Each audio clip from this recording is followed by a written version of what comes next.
आप सबका मेरे YouTube channel Kiran education by Alka Kiran में स्वागत है। आज मैं जीव जनन कैसे करते हैं अर्थात जनन के अंतर्गत लैंगिक जनन के बारे में बताने जा रही हूँ। पिछले वीडियो में अलैंगिक जनन की विधियों के बारे में बताया गया था। अब सवाल है कि अलैंगिक जनन की 7 विधियाँ होते हुए अलैंगिक जनन की 7 विधियों के होते हुए लैंगिक जनन की आवश्यकता क्यों पड़ी, या लैंगिक जनन प्रणाली क्यों, या ये भी सवाल हो सकता है कि जटिल बहुकोशिकीय जीवों ने लैंगिक जनन को क्यों अपनाया। तो इस सवाल का जवाब हम निम्न बिंदुओं के अंतर्गत ढूंढने का प्रयास करते हैं, या निम्न बिंदुओं की सहायता से हमें इस सवाल का जवाब ढूंढने में मदद मिलेगी। देखते हैं कैसे। नंबर फर्स्ट, अलैंगिक जनन के द्वारा सरल बहुकोशिकीय जीव या एक कोशिकीय जीवों में जनन की क्रिया होती है, लेकिन जटिल बहुकोशिकीय जीवों में अलैंगिक जनन द्वारा जनन क्रिया संभव नहीं है, क्योंकि जटिल बहुकोशिकीय जीवों की संरचना अंग तंत्र या अंग स्तर पर होती है और एक जीव से 2 जीव बनने के क्रम में सारे अंग या अंग तंत्र 2 इक्वल रूप से नहीं बढ़ सकते हैं। इस तरह से अलैंगिक जनन के द्वारा जटिल बहुकोशिकीय जीवों में जनन क्रिया संभव नहीं। ये हुआ आपका पहला पॉइंट। अब हम देखते हैं दूसरा पॉइंट। दूसरे पॉइंट में है कि अलैंगिक जनन के द्वारा, और इसको थोड़ा सा लिख देते हैं कि अलैंगिक जनन के द्वारा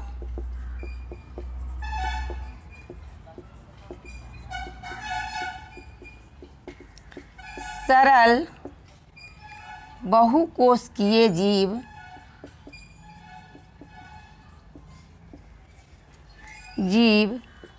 जनन कर सकते हैं,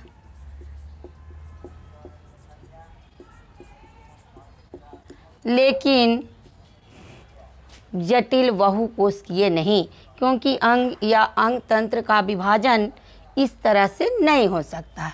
नंबर 2, अलैंगिक जनन के द्वारा जो भी जीव उत्पन्न होते हैं वो आनुवांशिक रूप से अपने पैतृक गुणों के समान होते हैं, यानी उनमें विभिन्नता न के बराबर उत्पन्न होती है, जबकि विभिन्नता अनुकूलन और जैव विकास के लिए बहुत ज़रूरी है। किसके लिए ज़रूरी है? अनुकूलन के लिए, जीवों को अनुकूलित वातावरण के प्रति अनुकूलित होने के लिए और नई जातियों के बनने के लिए। इसका उदाहरण हम ले सकते हैं कोविड-19 का उदाहरण, जो अभी इसके संक्रमण के कारण कुछ लोग तो आसानी से संक्रमित हो जाते हैं, जबकि कुछ लोगों में ये संक्रमण नहीं होता, जबकि कुछ संक्रमित लोग जल्दी ठीक हो जाते हैं और कुछ को मृत्यु का सामना करना पड़ता है। अब इसके क्या कारण हो सकते हैं? कि यही कारण है कि कुछ लोग इसके प्रति अनुकूलित हो गए और कुछ लोग नहीं हुए। जो अनुकूलित हो गए वो आगे जाएंगे, यानी उनमें संक्रमण नहीं होगा। निश्चित रूप से जब कोविड-19 समाप्त हो जाएगा तो जो भी लोग बचेंगे वो इसके अनुकूलित होंगे, यानी वो संक्रमण से मुक्त हो जाएंगे, उनको संक्रमण नहीं होगा। तो ये अनुकूलन का उदाहरण है। अब सवाल ये है कि जीवों में ये विभिन्नता आएगी कैसे? जब जनन क्रिया में एक जीव भाग लेते हैं, सिंगल एकल जीव के द्वारा जनन की क्रिया होती है, तो तब तो विभिन्नता नहीं आती। लेकिन अगर जनन की क्रिया एक जीव के बदले 2 जीव के द्वारा हो तो निश्चित रूप से जीवों में नए नए संयोग उत्पन्न होंगे। क्या होगा? नया नया संयोग बनेगा। अब नए नए संयोग बनने से उनमें नई नई विभिन्नता आएगी और नई विभिन्नताओं के कारण जीवों में अनुकूलन आएगा और वे जैव विकास में सहायक होंगे। ये हुआ दूसरा पॉइंट। अब हम तीसरे पॉइंट में देखें कि जब एक जीव के द्वारा जनन क्रिया से विभिन्नता नहीं आ रही है, 2 जीव जनन क्रिया में भाग लेंगे, तो इसका मतलब है कि ये दोनों जीव में जो भी डीएनए होगा ये नए जीव में इसका डबल हो जाएगा, डीएनए की मात्रा डबल हो जाएगी। साथ ही इस जीव केंद्रक के अंदर रहने वाले क्रोमोसोम भी इस नए जीव में डबल हो जाएंगे, यानी पीढ़ी दर पीढ़ी क्रोमोसोम की संख्या और डीएनए की मात्रा दोनों बढ़ती जाएगी। इसका मतलब ये हुआ कि एक समय ऐसा आएगा, हर पीढ़ी में क्रोमोसोम भी बढ़ रहा, हर पीढ़ी में डीएनए भी बढ़ रहा, तो इसका मतलब ये होगा कि अगली पीढ़ी में कुछ दिन के बाद ऐसा होगा कि पृथ्वी पर केवल डीएनए ही डीएनए होगा और कोई भी चीज़ों का कोई स्थान नहीं होगा, केवल डीएनए। तो जीवन कैसे रहेगा जब केवल डीएनए है? तो इस तरह से इसका ये अर्थ हुआ कि निश्चित रूप से दो जीवों से विभिन्नता तो उत्पन्न होती है, तो एक ऐसी विधि चाहिए जिसमें दोनों कोशिकाओं के मिलने से पहले उनमें कोई ऐसा विभाजन हो, कोशिका में ऐसा विभाजन हो जिससे क्रोमोसोम की संख्या भी आधी हो जाए और डीएनए की मात्रा भी आधी हो जाए। इसका जवाब है कोशिकाओं में होता है मियोसिस विभाजन। कौन सा विभाजन? मियोसिस विभाजन। इसके पहले हम लोग जानते थे कि माइटोसिस या समसूत्री विभाजन से अलैंगिक जनन में जो भी विभाजन होती है असमसूत्री या सूत्री विभाजन से होता है, लेकिन लैंगिक जनन में जीवों में युग्मक बनने से पूर्व कौन सा विभाजन होता है? मियोसिस विभाजन होता है। इस विभाजन में होता क्या है कि जीवों में क्रोमोसोम की संख्या आधी हो जाती है और डीएनए की मात्रा भी आधी हो जाती है। तब जो गैमेट बनते हैं, मान लीजिए जैसे मनुष्य में 46 क्रोमोसोम हैं, तो गैमेट बनने के पहले इसमें हो गया 23, इसमें 46 है तो इसमें हो गया 23। अब जो नया गैमेट बनेगा जो हो जाएगा 23 दूनी 46, यानी पहले के जैसा। लेकिन इसके पहले अगर ये विभाजन नहीं होता तो कल्पना क्या होती कि 46 chromosome plus 46 chromosome equal to 92 chromosome, अगले पीढ़ी में इसके दूना। तो इस सवाल का जवाब है कि जीवों में युग्मक बनने से पहले मियोसिस विभाजन होगा जिससे नई पीढ़ी में क्रोमोसोम की संख्या पहले की जैसे हो जाएगी। इस तरह से हम देखें कि बहुकोशिकीय जटिल जीवों में, अच्छा इस सवाल का जवाब ये है कि जीवों का शरीर जो बना होता है वो कितने तरह की कोशिकाओं से बना होता है, इसको थोड़ा सा समझें। हमारे शरीर या जीवों के शरीर दो तरह की कोशिकाओं से बना होता है, यानी जीव शरीर बनाने में दो तरह की कोशिकाएं भाग लेती है। नंबर ए सोमैटिक सेल या हिंदी में कहेंगे दैहिक कोशिका, दैहिक कोशिका या अंग्रेजी हो गया सोमैटिक सेल, सोमैटिक कोशिका। तो इस कोशिका में क्रोमोसोम की संख्या होती है 46 और इससे पूरे जीव का शरीर बना होता है और इसमें जब भी विभाजन होता है माइटोसिस द्वारा होता है। माइटोसिस या समसूत्री विभाजन, विभाजन किस क्रिया द्वारा होती है? माइटोसिस, यानी एक कोशिका दो में बढ़ जाती है लेकिन इसमें क्रोमोसोम की संख्या ज्यों की त्यों 46 के 46 हो जाती है। तो दैहिक कोशिका में माइटोसिस विभाजन से दो कोशिका बनता है जिसमें क्रोमोसोम की संख्या ज्यों की त्यों होती है। दूसरा नंबर है जनन कोशिका या जर्म सेल, जनन कोशिका या इसी को कहेंगे जर्म सेल। इस जनन कोशिका द्वारा युग्मक बनते हैं। जनन कोशिका द्वारा किसका निर्माण होता है? युग्मक बनता है और इसमें विभाजन कौन सी होती है? तो माइटोसिस के समान एक और दूसरा विभाजन है जिसका नाम है मियोसिस, अर्धसूत्री विभाजन, हिंदी वर्ड मियोसिस के द्वारा। किसके द्वारा विभाजन की क्रिया होती है? मियोसिस के द्वारा। इसमें क्या होता है कि एक कोशिका, हालांकि इसमें 4 कोशिका में बढ़ता है, पहला विभाजन से 2 बना, इसमें क्रोमोसोम की संख्या हो जाती है उसकी आधी 23। तो एक कोशिका 2 में बढ़ती है जिसमें क्रोमोसोम की संख्या आधी हो जाती है, यानी जनन कोशिका से युग्मक का निर्माण होता है और ये जनन अंगों में पाए जाते हैं। तो इस तरह से ये लैंगिक जनन की प्रणाली के अपनाने से क्या क्या फायदे हुए? बहुकोशिकीय जीवों की रचना संभव हुई, जटिल बहुकोशिकीय जीवों की रचना संभव हुई, अनुकूलन उत्पन्न हुआ, विभिन्नताएं बनी और जो डीएनए या क्रोमोसोम का सवाल था उसका निदान हुआ कि बनने वाले नए जीव में क्रोमोसोम की निरंतरता बनी रहेगी। अब हम देखें लैंगिक जनन, कैसे लैंगिक जनन है क्या? तो चलिए लैंगिक जनन की परिभाषा। लैंगिक जनन जनन की वह क्रिया है जिसमें दो भिन्न लिंग नर तथा मादा भाग लेते हैं। यानी लैंगिक जनन में एक नहीं दो, जैसा कि हम अभी समझाए, दो भिन्न लिंग नर तथा मादा भाग लेते हैं। अब इस इसको समझें। नर जनक द्वारा नर युग्मक शुक्राणु का निर्माण होता है और मादा जनक द्वारा मादा युग्मक अंडाणु का निर्माण होता है। दोनों में नर जनक या मादा जनक जो भी हैं, इनमें क्रोमोसोम की संख्या 2n, यानी अगर मनुष्य का केस लें तो ये हो जाएगा 46। और जीवों में, सब जीवों में क्रोमोसोम की संख्या अलग अलग होती है, लेकिन मनुष्य में क्रोमोसोम की संख्या होती है 46। अब नर जनक कौन सा युग्मक तैयार करता है? नर युग्मक। इसका क्या नाम है? शुक्राणु। उसी तरह से मादा जनक द्वारा मादा युग्मक अंडाणु तैयार किया जाता है, लेकिन दोनों युग्मक में क्रोमोसोम की संख्या हो जाती है n, यानी क्रोमोसोम की संख्या आधी n, ये भी हो गया n।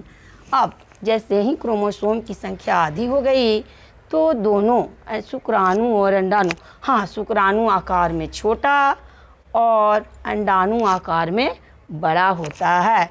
ये शुक्राणु गतिशील होता है जबकि अंडाणु अस्थायी होता है। अब शुक्राणु और अंडाणु के मिलने से किसकी रचना होती है? युग्मनज या अंग्रेजी में जायगोट का। सवाल ये है कि शुक्राणु में भले ही क्रोमोसोम की संख्या आधी हो जाए, लेकिन या अंडाणु में, दोनों में आधी हो जाए, लेकिन कोशिका की गिनती करें तो शुक्राणु भी एक कोशिका, अंडाणु भी एक कोशिका। अब दोनों कोशिका यहाँ पर फिगर बनाएं तो हो जाएगा कि ये शुक्राणु का फिगर है, इस तरह से ये शुक्राणु का फिगर है और ये अंडाणु का फिगर है। तो शुक्राणु और अंडाणु दोनों के मिलने से जायगोट, एक कोशिका प्लस एक कोशिका बराबर एक कोशिका। भले ही क्रोमोसोम की संख्या 2n हो गई, n और n 2n, लेकिन कोशिका की संख्या एक कोशिका प्लस एक कोशिका ही रहा। इसको हम ऐसे समझ सकते हैं कि अंडाणु आकार में बड़ा है और शुक्राणु इसको भेद कर इसके केंद्रक से मिल जाता है, इस तरह से।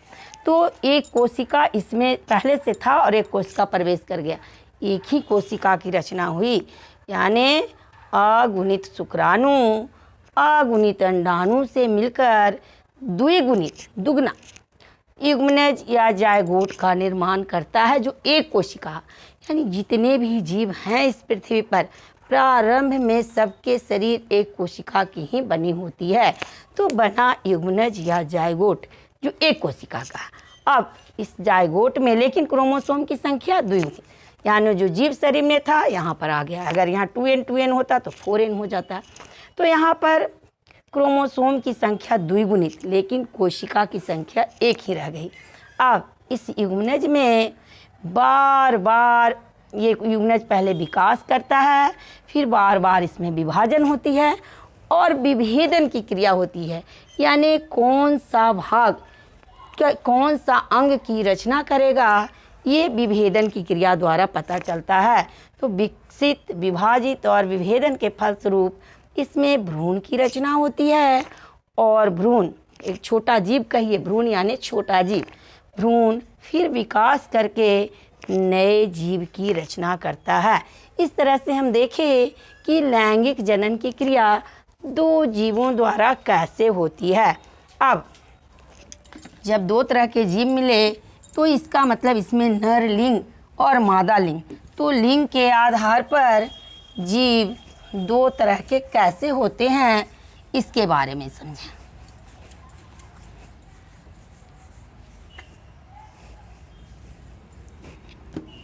चलिए यहाँ लिखें, लिंग के आधार पर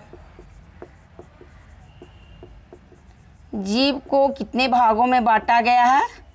2 भागों में। नंबर फर्स्ट, एक लिंगी जीव। वैसे जीव जिसमें केवल नर लिंग या मादा लिंग उपस्थित होता है उसे एक लिंगी। केवल नर या केवल मादा अंग उपस्थित होता है उसे एक लिंगी जीव कहा जाता है।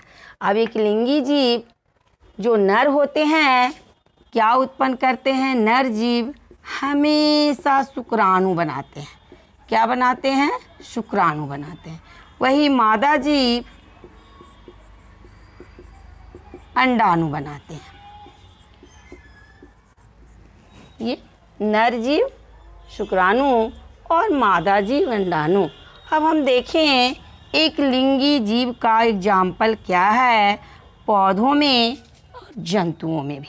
तो एक लिंगी जीव का उदाहरण पौधों में आ गया। पपीता एक लिंगी है और ककड़ी, तरबूज, ये सब एक लिंगी जीव है।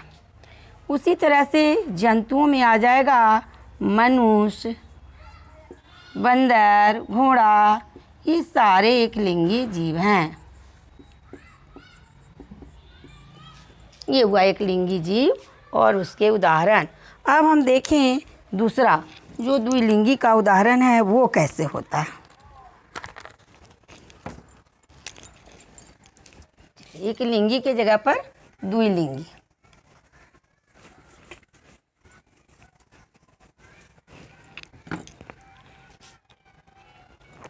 नंबर 2, द्विलिंगी जीव। इसको हम बाइसेक्सुअल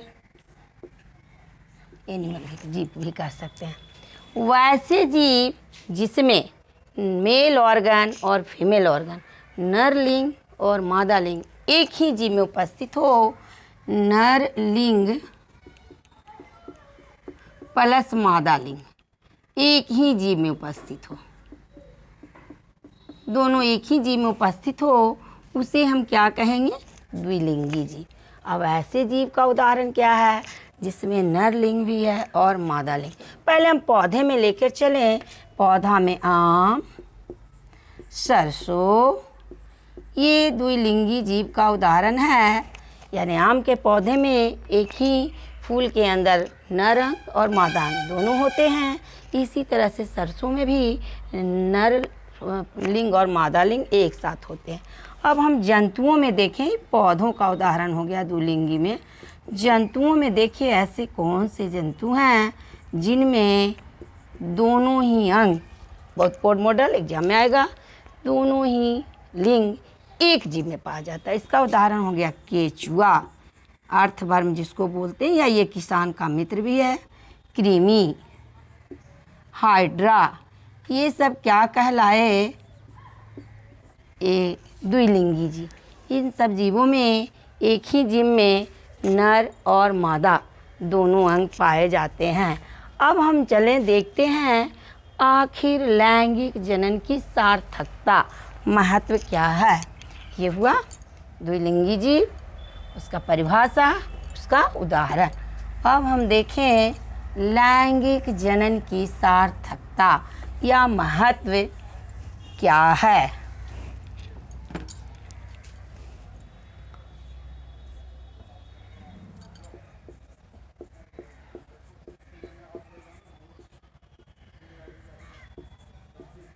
लैंगिक जनन की सार्थकता या इसे हम महत्व भी कह सकते हैं। क्या फ़ायदा हुआ अलैंगिक जनन की तुलना में लैंगिक जनन में? तो पॉइंट वाइज पहला, सबसे पहले तो हम देखें कि क्रोमोसोम की संख्या पीढ़ी दर पीढ़ी स्थिर बनी रहती है। नंबर फर्स्ट, क्रोमोसोम की संख्या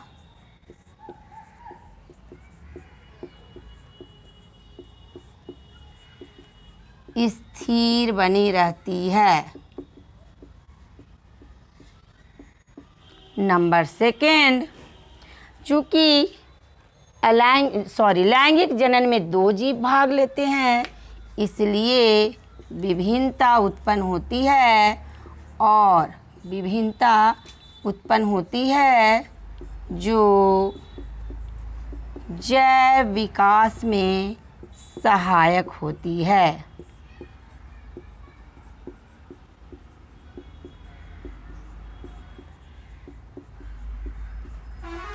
ये हुआ 2 महत्व, क्रोमोसोम की संख्या का स्थिर बना रहना और विभिन्नता उत्पन्न होने से जैव विकास में सहायता मिलना या अनुकूलन, जीवों में अनुकूलन होना।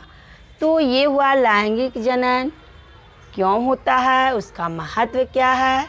अब हम चले अलैंगिक जनन और लैंगिक जनन में क्या अंतर है ये देखें।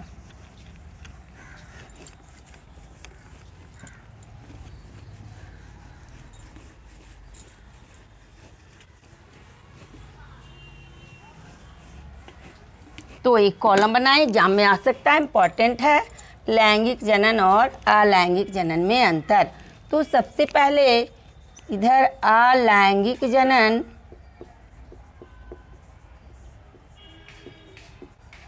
और इधर लैंगिक जनन।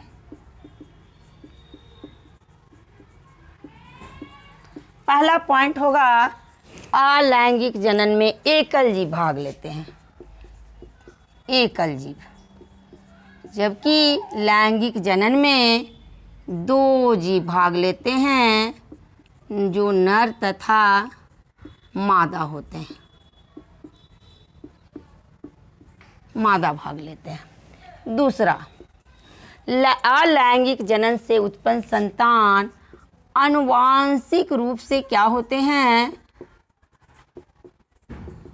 आनुवांशिक रूप से समान होते हैं, आनुवांशिक रूप से समान होते हैं, जबकि लैंगिक जनन द्वारा उत्पन्न संतानों में विभिन्नता होती है।